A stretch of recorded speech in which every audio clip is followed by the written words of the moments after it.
Welcome to the Piano Marvel Method 2A lesson video.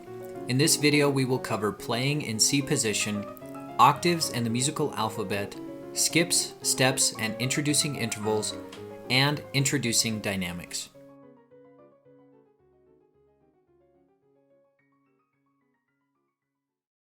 So far, we have mostly been playing in middle C position, where our thumbs share middle C as seen here. We are now going to start looking at other hand positions starting with C position. Let's look at a comparison. On the right, we see the middle C position that we practiced in level 1.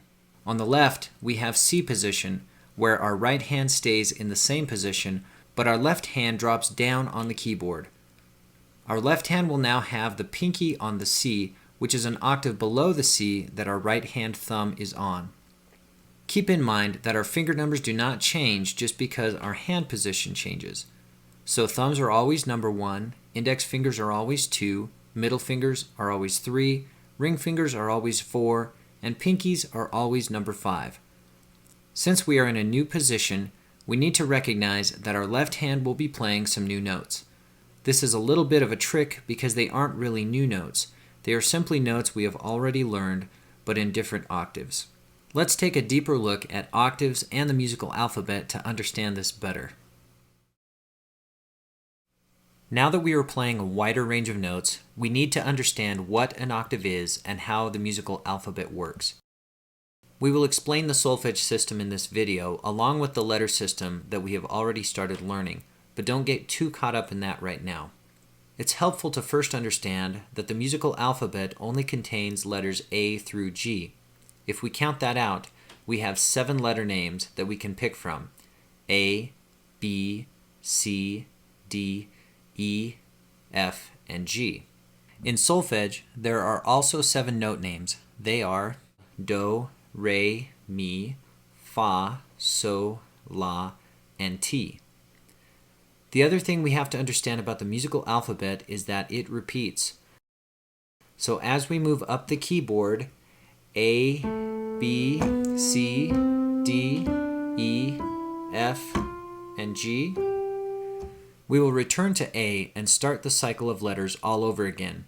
A, B, C, D, E, F, G, A, B, C, D, E, F, G, and so on. This cycle of notes repeats all the way up and down the keyboard. Likewise, the solfege note labels do as well. Do, Re, Mi, Fa, So, La, Ti, Do, Re, Mi, Fa, So, La, Ti, and so on. The distance between any notes and the nearest note with the same name is called an octave. So from this A to this A is an octave. Likewise, from this A to this A is also an octave.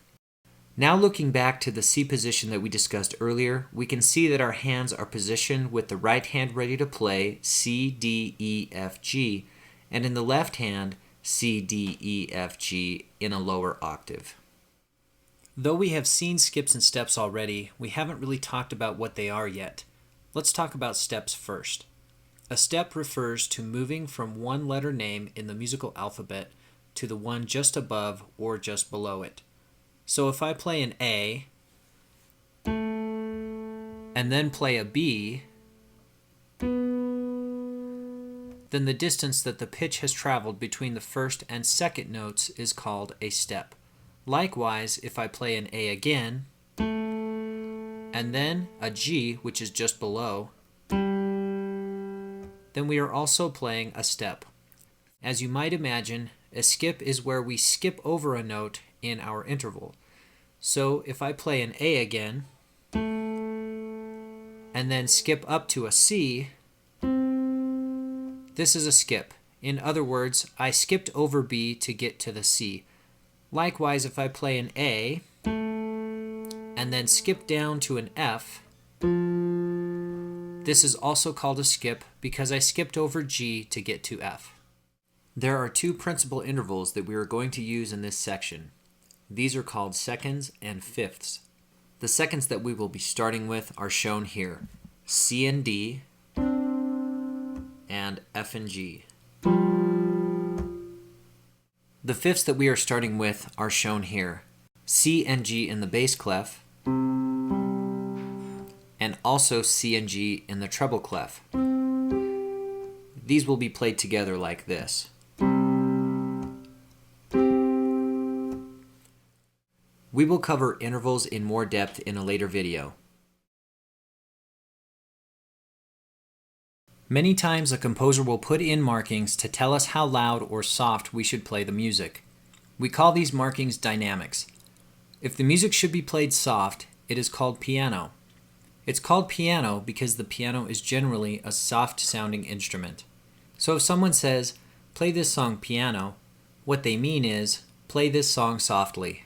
Piano, or soft, is marked with the letter P. If it is marked with MP, this is called mezzo piano. Mezzo piano should be played medium soft. MF stands for mezzo forte, which means to play medium loud. Lastly, we have our loud dynamic marking, which is called forte. In music, the letter F stands for forte. Usually, dynamics will be marked in between the treble and bass clef like this. Let's look at a quick example of these dynamics. I will play these measures at the piano level first.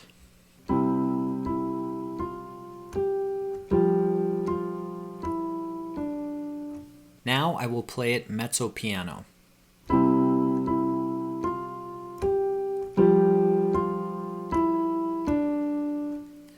Now mezzo forte.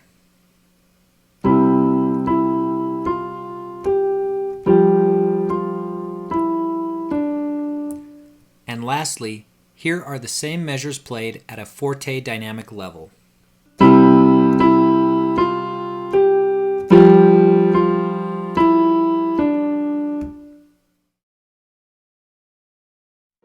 This concludes the video for Lesson 2A. Have fun!